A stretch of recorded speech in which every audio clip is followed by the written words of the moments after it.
Okay, I started working in the tribal office in 1967. 67, and we had a lot of requests for a newsletter, and I was a secretary and a half bookkeeper and receptionist. There was only two people that were in the tribal office at that time. It was Tandy Wilbur Sr. and Laura Wilbur. And so I was left in charge of the office when they had tribal business to do.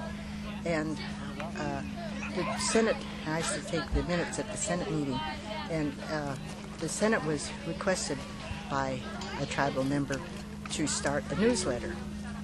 So that was back then when we'd have to type it on, I can't remember what we'd type it on a paper, and then you'd run it through a machine. I can't remember what that was either, but that's how our newsletter started. I typed the newsletter, the news from the tribal news, and the members liked that. So then they requested the Senate that we have a newsletter every month.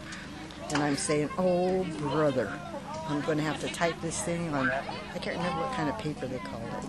So, and then after that, they said, well, we have to have a name for it. So everybody wanted a name, and I said, well, it's going to have to be our tribal language. The tribal language. Well, the language at that time was Swinomish, it was Lusutchi, they called it. So we thought, and the tribal office was right next to the O'Connor Tavern. It was on the water. It was close proximity, so that when they lifted the fish trap, the boat would come in and unload the fish at fish house. And so anyway, so we were out there one day, and I was cleaning fish they get orders from the fish trap for their fish. They get orders from different clubs in the summertime for barbecues. So I'd have to go out. That was another part of my job. I'd go out and have to clean the fish, and there was a lady there that used to do the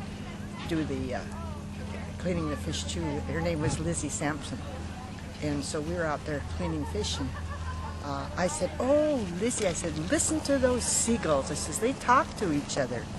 And she said, well, I said, we could call our newspaper Quadded Quad, which means talk in another language. But she says, we should call it the Seagull, because they talk to each other. And I says, yes, but what is the name? What is the Indian or your language for seagull? And she called it KeyYoks. She had her name that they call it KeyYoks now, but it has their Indian saying about it, which is a little bit more explicit than KeyYoks. I think if you ask anybody what to have it in their language to say KeyYoks, but anyway, so that's exactly how the newspaper started with its name. It's called a Seagull, but it's KeyYoks. That's the language for seagull, because they used to talk to one another. I don't think that'll be in history.